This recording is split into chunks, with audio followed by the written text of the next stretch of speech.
Thanks for watching Mufti Habib Qasimi speeches. Subscribe and click the bell icon for more videos.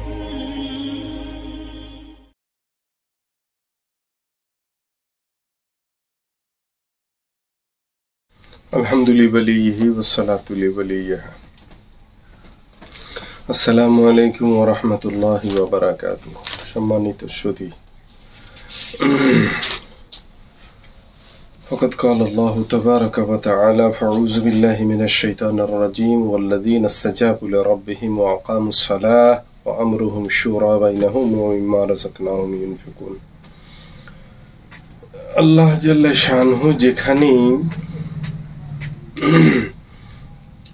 নামাজের কথা বলেছেন, আজকে এপিসোডের বিষয়বস্তু হচ্ছে সলা পরামর্শ, আলোচনা, মাশওয়ারা।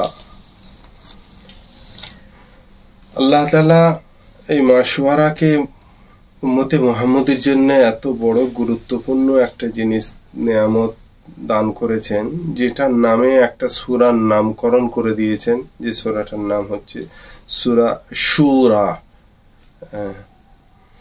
তাহলে এই সূরার নামকরণে আল্লাহ তাআলা একটা কোরআন পাকে সূরা নাজিল করেছেন।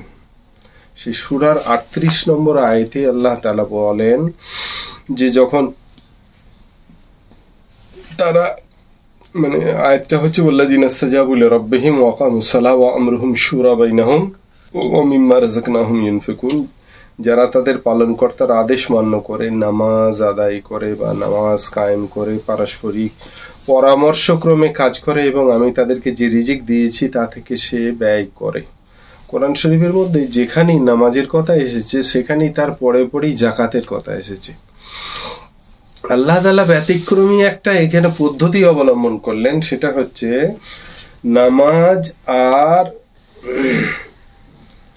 যাকাতের মাঝখানে ব্যয় করা, মানে হচ্ছে দান করা, যাকাত দেওয়া। সে যাকাতটা সদকাতান হতে পারে, ওয়াজিবা হতে পারে, নাফিলা হতে পারে, যাই হোক, মানে এই দুটোর মাঝখানে একটা এমন জিনিস এনে দিয়েছেন, সেটার নাম হচ্ছে পরামর্শ, শুরা, আলোচনা, মাশওয়ারা। কেন করলেন? কোরআন পাকের মধ্যে তো এরকম রীতি বিরুদ্ধ জিনিস। সেটার কারণ হচ্ছে যখন কোনো একটা জিনিস মানুষের কাছে এমন ভাবে হাইলাইট হয়ে থাকে যে যেখানেই কোরআনে নামাজের জিকির আসে তার পরে পরেই যাকাতের জিকির আসে, যাকাতের বর্ণনা আসে, আল্লাহ তাআলা ঠিক তার মাঝখানে একটা গুরুত্বপূর্ণ জিনিস বলে সেটাকে ঢুকিয়ে দিলেন, যে যখনই এইদিকে চোখ পড়বে তখন সবারই মনে হবে তাই তো, নামাজ এবং যাকাতের মাঝখানে কেন এই জিনিসটা এলো, কি এমন জিনিস? সেই জিনিসটার নাম হচ্ছে শুরা। বুঝেছে? মাশওয়ারা, আলোচনা, সলা পরামর্শ।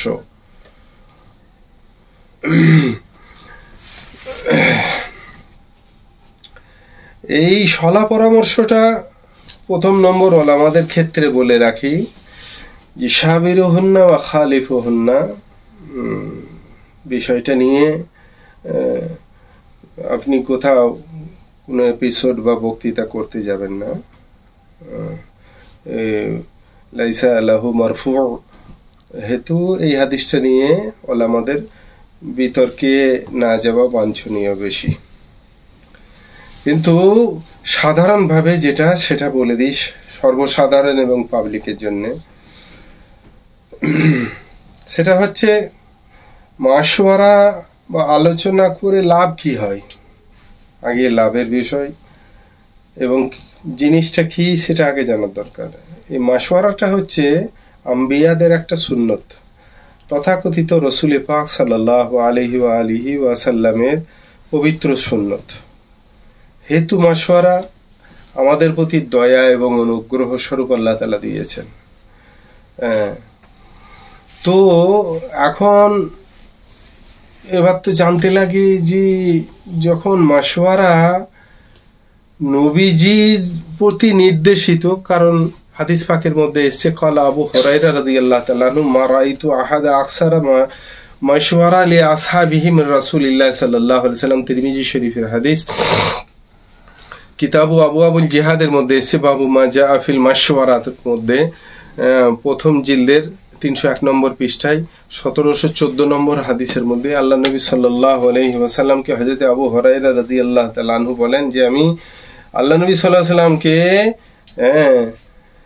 নিজের সাহাবীদের সঙ্গে এত মাশওয়ারা করতেন, আলোচনা করতেন যে অন্য কাউকে আমি এরকম দেখিনি।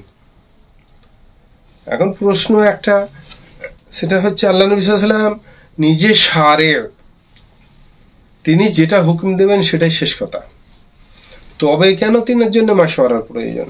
একদম ঠিক কথা। আল্লাহ নবীর জন্য মাশওয়ারা নয়, মাশওয়ারা উম্মতের জন্যে। নবীজিকে এই জন্যই নবীজি সেটা নিজের জীবনে ফুটিয়ে তুলেছেন, যাতে করে সেটার দ্বারা উম্মত শিক্ষা নেয়, দয়া পরবশ হয়ে। মাশওয়ারায় লাভ কি হয়? মাশওয়ারায় একটা মজলিসের মধ্যে, একটা আলোচনার টেবিলের মধ্যে বহু মানুষ আছে, তার মধ্যে সবাই নিজের নিজের অভিমত প্রকাশ করেছে, কিন্তু যিনি সুপার পাওয়ার, তিনি নবী হন, রসুল হন, আম্বিয়া হন, আমির হন, আলেম হন, মুফতি হন, যেই হন না কেন, তাহলে তিনি যখন নেতৃত্ব দিচ্ছেন মাশওয়ারার, তখন এই 20 জনা 50 জনার যারা আলোচনায় মতাদর্শ এসেছে, এদের মধ্যে সবাইকে যদি উপেক্ষা করে নিজের পক্ষ থেকে একটা ফয়সালা নেন, সেটা কি বাঞ্ছনীয়? একেবারে বাঞ্ছনীয়। এবার সাহাবাদের যুগেও এরকম বহু বহু নজির আছে।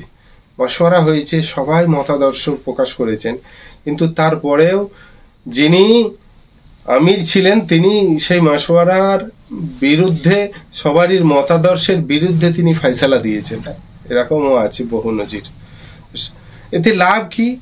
লাভ এইটাই যে আপনি যে আরো যার সঙ্গে আলোচনা করছেন, তাদের মধ্যেকার এমন জিনিস মাথায় আল্লাহ তাআলা দিয়ে রেখেছেন, সবারই মধ্যেই তো জ্ঞান আছে, এবার সব পাহলুটা, সব দিকটা আপনার মধ্যে হয়তো গোচরে আসছে না। ভালাই এবং খারাপির বহু দিক এমন আছে, যেটা আপনি সবারই সঙ্গে আলোচনা করলে কি হবে, সবারই মাথা থেকে নেগেটিভ পজিটিভ সব রকম বিষয়টা আসতে থাকবে, আর সেটা আপনার জানা হয়ে যাবে। এইটা লাভ। তা না হলে সবাই যে মত দিল, সেই মতের বিরোধিতা করতে হবে এরকমও ব্যাপার নেই, আর মতের পক্ষে রায় দিতে হবে এরকমও ব্যাপার নেই। হ্যাঁ, যিনি ফাইসাল থাকবে, তিনি যেটা নির্ণয় করবেন সেটাই শেষ কথা। তো কথা হচ্ছে ওয়াশাবিরহুম ফিল আমরি ফাইজা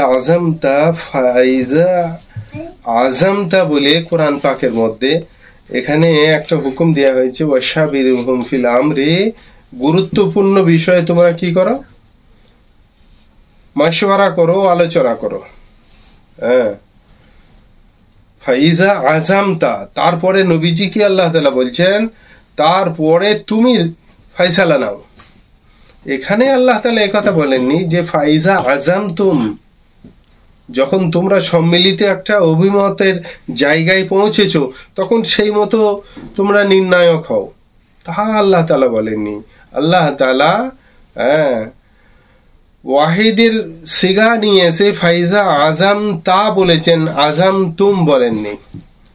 তো সর্বাগ্যের এখানে খেয়াল রাখতে হবে, ফাইজা আযামতা বলে সবারই মতাদর্শকে উপেক্ষা করা চলতে পারে, এবং এর আগেও ওই সমস্ত মনীষীদের সময়কালীন এরকম ঘটনা বহুবার এসেছে। তাই মাশওয়ারাটা আল্লাহ নবী পাক সাল্লাল্লাহু আলাইহি সাল্লামের সুন্নত মনে করে মাশওয়ারা করা, তাতে করে সবারই মতাদর্শের মধ্যে কোনটা, তার মধ্যে কি ভালো দিক আছে, খারাপ দিক আছে, সবটা বিকাশ ঘটে যাবে, সামনে এসে যাবে। অনেক সময় অনেকে বলে যে ওহদের যুদ্ধ যখন হয়েছিল, তখন তারা যারা নিজের জায়গাচ্যুত হয়ে গনিমতের মাল তুলতে লেগেছিলেন, তারা ভুল করেছিলেন। কোরআন পাকের মধ্যে এসেছে, ওয়ালাউ কুনতা ফাদ্দান গালিযাল কলবি লানফাদ্দু মিন হাওলিকা। তো এখানে কিন্তু তাদেরকে দোষারোপ করা চলে না। তারা মদিনা থেকে এসেছিলেন কিসের জন্য? ওদের ময়দানে এসেছিলেন, তারা তো সেই জায়গা যুদ্ধের জন্যই এসেছিলেন, জঙ্গের জন্যই এসেছিলেন। সেই জায়গাটা পাহারা দেওয়ার জন্য নবীজি সাল্লাল্লাহু আলাইহি ওয়াসাল্লাম তাদেরকে পাঠিয়েছিলেন, তারা সেই দায়িত্বটা পালন করার জন্যই এসেছিলেন। তাহলে আজকে তাদেরকে দোষারোপ করা বাঞ্ছনীয় নয়। তারা তো তাদের ইবতেদা কাজের শুরুটা যেটা হয়েছিল সেটা তো সঠিকভাবেই তাদের মানসিকতাও ছিল, সেইভাবেও তারা এগিয়ে এসেছিলেন। তো সেই জন্যে এই মতাদর্শ প্রকাশ না করলেই ভালো হয়। একবারকার ঘটনা, হযরত হাতিম ইবনে বালতা তিনি করেছিলেন কি, নবীজি সাল্লাল্লাহু আলাইহি সাল্লাম বিষয়টা গোপন রেখেছিলেন যে মক্কার উপরে হামলা করব, সেই রকম একটা পরিকল্পনা ছিল। কিন্তু হাতিম ইবনে বালতা বিষয়টা জানার পরে কি করেছিল, মক্কাওয়ালাদের গিয়ে সেই খবরটা দিয়ে দেয়। কিন্তু এখানকার বিষয় হচ্ছে, যখন রাষ্ট্রীয় কোনো বিষয়ে কেউ এই রকম খারাপ কাজ করবে, তার প্রতি মারাত্মক অপরাধের জন্য তাকে তো মৃত্যুদণ্ড পর্যন্ত দেওয়া যাবে। কিন্তু হুজুর সাল্লাল্লাহু আলাইহি ওয়াসাল্লাম তা করেননি। হাতিম ইবনে আবি বালতাকে ডেকে এনে জিজ্ঞেস করলেন, তুমি এই গোপন খবরটা মক্কাওয়ালাদের কাছে কেন তুমি বাস্ট করলে? তিনি তখন বলেছিলেন, হুজুর আমি জানতাম, আমি যখন জেনে গেছি যে আপনি মক্কার উপরে হামলা করবেন, তখন আমি নিশ্চিত ছিলাম যে তাহলে আপনার জয় অনস্বীকার্য এবং মক্কাওয়ালাদের পরাজয় অনস্বীকার্য। সেই জন্যে মক্কায় আমার বহু আত্মীয় স্বজন অধিবাসী, তিনারা তাদেরকে সতর্ক করার জন্য আমি বলে দিয়েছিলাম যে তোমরা সতর্ক হয়ে যাও, সাবধান হয়ে যাও, তা না হলে তোমাদের পরাজয় অবশ্যম্ভাবী। সেই হেতু আমি তাদেরকে জানিয়েছিলাম। তো এই যে তাকে ডেকে যে আলোচনাটা করা হলো, তা না হলে তাকে তো সাহাবারা বলেছিলেন ওদের হাতিম ইবনে বালতাকে শিরচ্ছেদ করে দেওয়া হোক। তো ঘটনার চক্করে কি হলো, নবীজি সাল্লাল্লাহু আলাইহি ওয়াসাল্লাম আলোচনায় এসে কি করলেন, যে যখন জানতে পারলেন যে না, ওদের মানসিকতাটা ঠিক এরকম ছিল না, ওদের মানসিকতাটা ছিল আত্মীয় স্বজনকে সতর্ক করার জন্য, ব্যাপারটা অন্যদিকে গড়িয়ে গেছে। তো মাশওয়ারার অনেক সুফলের দিক আছে। মাশওয়ারাকে মাশওয়ারা মনে করে যদি আলোচনা করে করা হয়, কারণ এটা মুসলমান তথা উম্মতে মুহাম্মদের উপর একটা আল্লাহ তাআলার বিশেষ বিশেষ অনুগ্রহ। তো মাশওয়ারা আল্লাহ তাআলার নিয়ামত মনে করে তার প্রতি যত্নবান হওয়া। কারণ ক্বালা ইবনে আব্বাস রাদিয়াল্লাহু তাআলা আনহু ক্বালা লাম্মা নাযালাত হাযিহিল আয়া ওয়া শাবিরুহুম ফিল আমরি, কোন কাজের বিষয়ে তোমরা যখন গুরুত্বপূর্ণ কাজের বিষয়ে কি করো, আলোচনা করো।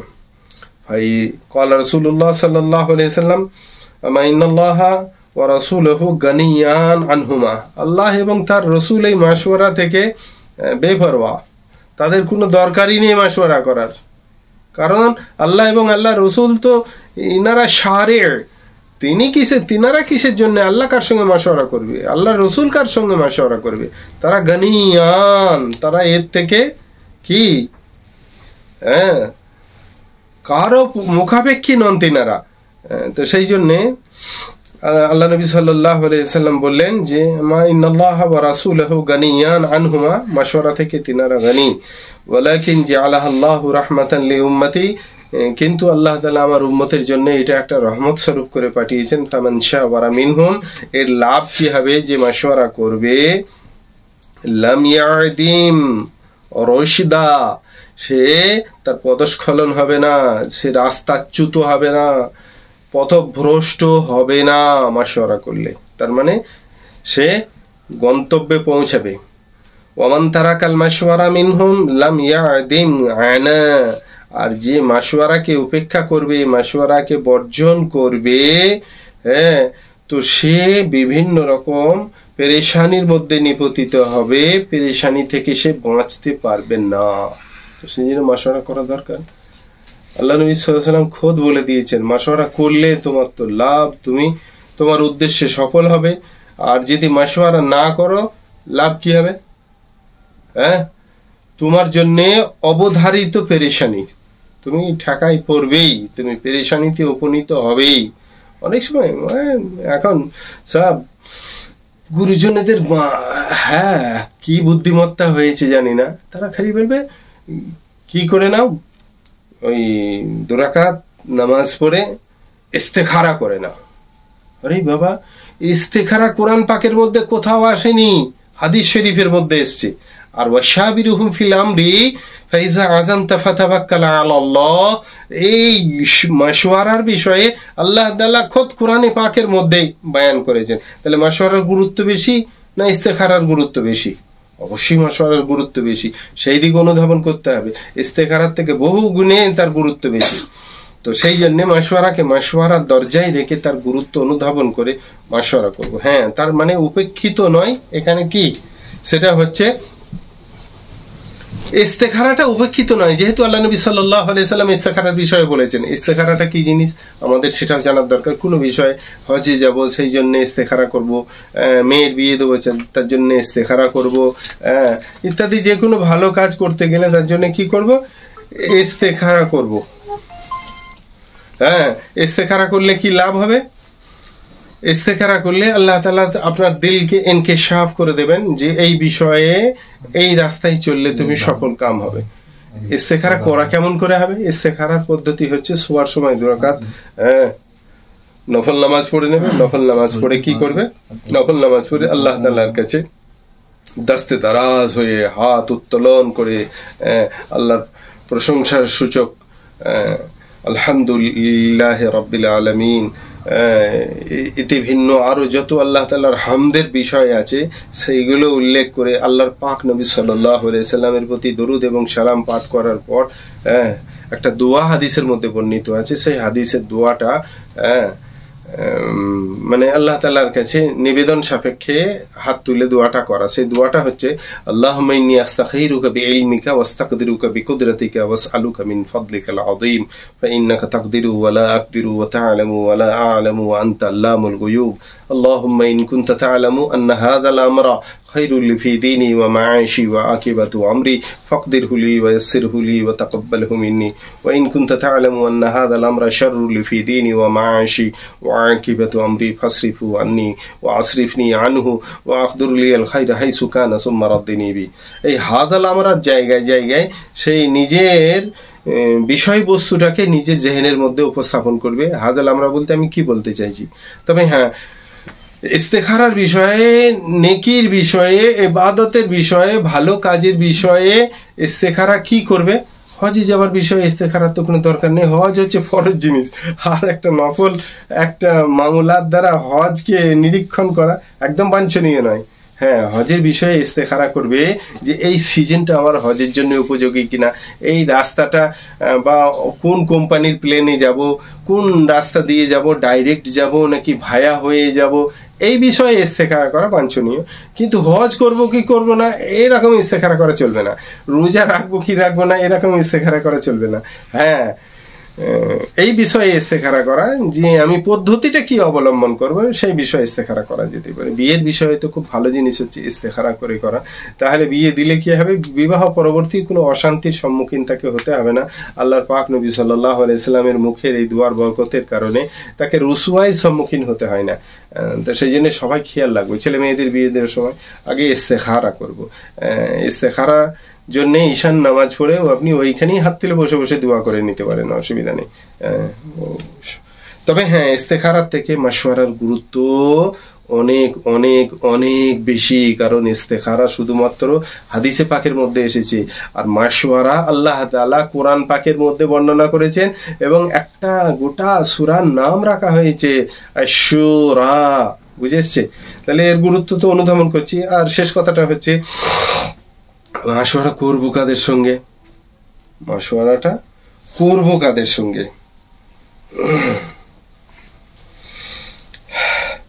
মাশওয়ারা করতে গেলে পাক নবী সাল্লাল্লাহু আলাইহি সাল্লামের পাক ইরশাদ হচ্ছে ক্বালা আলী কুলতু ইয়া রাসূলুল্লাহ ইন নাযালা বিনা আমরুন লাইসা ফিহি বায়ান আমরুন ওয়ালা নাহয়ুন ফামা তা'মুরুনা ক্বালা তুশাবিরুনা আল ফুকাহা ওয়াল আবিদিন ওয়ালা তামদু ফিহি রা'য়ু খাসা। আল মু'জামুল আসওয়াত লিত তাবরানি কিতাবুল আলিফি বাবু মান ইসমুহু আহমদ। হাদিস নম্বর হচ্ছে 1618 নম্বর হাদিস। বুঝে সেই রিওয়ায়াতটা দেখে নেওয়া যে হযরত আলী রাদিয়াল্লাহু তাআলা আনহু বললেন যে খুব খুব খুব গুরুত্বপূর্ণ রেওয়ায়েত। খুব মনোযোগ সহকারে অনুধাবন করি, চিন্তা করি। আল্লাহ তাআলা নবীর একটা ওয়ার্ডের দ্বারা আমার জীবনে এবং দেমাগের হেদায়েতের সব রাস্তা খুলে দিতে পারে। নবীজির হাদিসের এক একটা ওয়ার্ড মানুষকে দিক নির্দেশনা দিতে যথেষ্ট। তিনাকে জাওয়ামিউল কালিম বলা হতো, বুঝে এসছে? অল্প কথা বলতেন, প্রচুর অর্থ রাখে। তো সেই জন্য হযরত আলী রাদিয়াল্লাহু তাআলা বললেন, ইয়া রাসূলুল্লাহ, ইন নাযালা বিনা আমরুন লাইসা ফিহি বায়ান আমরুন ওয়ালা নাহিন। কোনো বিষয়ে, গুরুত্বপূর্ণ বিষয়ে যদি আমাদের সামনে কোরআন হাদিসের কোনো সঠিক নির্দেশনা না থাকে, করার বিষয় অথবা না করার বিষয়, বিষয়টা করো অথবা করো না, এইরকম পরিচ্ছন্ন যদি কোরআন হাদিসে কিছু না পাওয়া যায়, তখন ফামা তা'মুরুনা, সেই বিষয়ে আপনি আমাদেরকে কি নির্দেশনা দেন? তখন আল্লাহ নবী সাল্লাল্লাহু আলাইহি সাল্লাম বললেন, ক্বাল তুশাবিরুনাল ফুকাহা ওয়াল আবিদিন।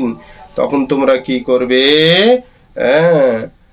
যারা ফিকহ শাস্ত্রের স্কলার তাদের সঙ্গে আলোচনা করবে।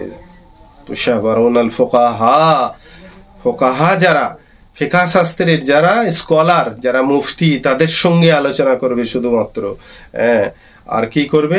যেন তারা আল্লাহর হুকুমের অনুরাগী হয়। নামাজ ছাড়া যেন ফকিহ না হয়, তাহলে আবার ফের, বুঝেছে? আল্লাহর হুকুমের ওপরে দাঁড়িয়ে আছে এরকম কোন ফকির কাছে গিয়ে তুমি আলোচনা করবে, একজনের কাছে নয়। ফুকাহা শব্দ এখানে বলা হয়েছে, মানে একটা গোটা গ্রুপ, ফকিহদের একটা গোটা গ্রুপের কাছে গিয়ে সেটা আলোচনা করবে। ফকিহদের একটা গোটা গ্রুপের কাছে গিয়ে বিষয়টা আলোচনা করবে, যে বিষয়ে শরীয়ত হুকুম প্রকাশ্য তুমি পাবে না। তো এই বিষয়ে আমাদের দুর্বলতা প্রচুর, বুঝে এসছে? যখন কোনো বিষয়ে আমরা নির্ধারণ করতে পারি না, তখন আমরা বলি যে আমার হুজুর যা বলেছে তাই করব। আপনি পীর বলেন, বুজুর্গ বলেন, মুবাল্লিগ বলেন, মৌলানা বলেন, জাকি বলেন, কাউরির ব্যক্তিগত নির্দেশনায় জীবন চালনা করবেন না। গোমরাহি অবধারিত। কারণ আল্লাহ নবী সাল্লাল্লাহু আলাইহি ওয়াসাল্লাম এই হাদিসে পাকের মধ্যেই বলেছেন, ওয়ালা তামদু ফিহি রায়ুন খাস। কার ব্যক্তিগত মতাদর্শের উপরে তুমি তোমার জীবন চালনা করবে না, তোমার কাজকে সম্পাদন করবে না। কার কথা? নবীজির কথা। এই জন্য ব্যক্তিগত কাউরির কথাই চললে, অবধারিত তো না বললেও, তার জন্য পথভ্রষ্ট হওয়া মোটামুটি তার জন্য রাস্তা সহজ হয়ে যাবে। সেই জন্য কি করতে হবে? যে বিষয়ে সঠিক পথ নির্দেশনা কোরআনেও নেই, হাদিসেও প্রকাশ্য নেই, সেই বিষয়ে ফুকাহাদের কাছে যেতে হবে। যারা ফকিহ আছে, যারা স্কলার আছে ফিকহ শাস্ত্রের, তাদের সঙ্গে গিয়ে আলোচনা করা। যেখানে মুফতিদের কি আছে, ফ্যাক্টরি আছে। দেখবেন যখন কোনো ইসলামী ইস্তেফতা নেওয়া হয়, সেখানে একটা মুফতির সই থাকে না, সেখানে অনেক মুফতিদের সই থাকে তার তলায়। কারণ কি? আল্লাহ নবী সাল্লাল্লাহু আলাইহি ওয়াসাল্লাম বলেই দিয়েছেন। কি বলেছেন? যে ওয়ালা তামদু ফিহি রায়ুন খাস, ব্যক্তিগত কাউরির একা নির্দেশনায় তুমি তোমার জীবন চালনা করবে না, তাহলে তুমি গেল গা। সেখানে কি করবে? কল তুশাবিরুনাল ফুকাহা ওয়াল আবিদিন। যারা নিজের জীবন ব্যবস্থাকে আল্লাহর হুকুমে দাঁড় করিয়ে রেখেছে, এইরকম ফুকাহাদের কাছে গিয়ে কি তাদের সম্মিলিত ও অভিমতকে জেনে নিয়ে নিজের জীবন চালনা করবে। সেই জন্য আমরা বহু বিষয়ে, মারাত্মক বিষয়ে আমরা ফুকাহাদের অবজ্ঞা করে চলি। দারুল উলুম দেওবন্দ হচ্ছে আমাদের ফকিহদের পীঠস্থান। এখান থেকে ফুকাহাদের জন্ম দেওয়া হয়। ফ্যাক্টরি হচ্ছে দারুল উলুম দেওবন্দ, বুঝেছে? সেই জন্য দারুল উলুম দেওবন্দের থেকে যদি কোনো ফতোয়া বার হয়, তারপরে আর আপনি জানবেন না এশিয়া মহাদেশের এরপরে আর কোনো ফতোয়া ব্যক্তিগত কাউরির মতাদর্শ, কাউরির বয়ান, কাউরির এপিসোড, কাউরির ব্যক্তিগত নির্দেশনায় চললে কিন্তু আপনি কিন্তু অবধারিত খালে পড়বেন, এটা আপনি জেনেই নেন। কারণ ওলামাদের শুধু সেটা ফ্যাক্টরি নয়, সেটা হচ্ছে ফুকাহাদের ফ্যাক্টরি। সারা দেশের, এশিয়া মহাদেশের যত মাদ্রাসা আছে, মাদারিস আছে, তাদের দারুল উলুম দেওবন্দকে উম্মুল মাদারিস বলা হয়, সমস্ত মাদ্রাসার মা বলা হয় এটাকে। সবাই এখানে রুজু করে, সমস্ত মাদ্রাসাওয়ালা এবং তেনাদের সেখানকার যিনারা আসাতেজা আছেন, শিক্ষক মন্ডলীরা আছেন, তারা সবাই দারুল উলুমের দিকে রুজু করে এবং জিজ্ঞাসা করে এবং তাকিয়ে থাকে এবং শুনতে থাকে, দেখতে থাকে যে দারুল উলুম দেওবন্দ কি ফতোয়া দিয়েছে। তো সেই জন্যে আলোচনার বিষয় যখন আসবে, যে বিষয়ে পরিচ্ছন্ন কোনো নির্দেশনা নেই, নবীর জমানায় যেটা ছিল না, তাহলে নবীর নির্দেশ দেবেন কি করে? নবীর জমানায় যে কাজটা ছিল না সেটার বিষয়ে নবী তো বলতে পারেন না। কোরআনেও সেই বিষয়ে পরিচ্ছন্ন কিছু আসেনি, সেই বিষয়ে কি করবে তখন? জামানার যেটা ফোকাহাদের পীঠস্থান, এখন বর্তমান 2023 সাল বা শতবর্ষর পূর্বে থেকে আমাদের এশিয়া মহাদেশের উম্মুল মাদারিস হচ্ছে দারুল উলুম দেওবন্দ। সেখানে মুফতিদের তৈরি করা হয় ফ্যাক্টরি, সেখান থেকে যে নির্দেশনা আসবে তাকে উপেক্ষা করে কেউ যদি মত দেয়, সেটার দিকে একদম নিজেরা না যায় অবধারিত পদস্খলনের জন্য। আল্লাহ তাআলা আমাদের এবং তথাকথিত উম্মতে মুহাম্মদী গোটাকে হেফাজত করুন।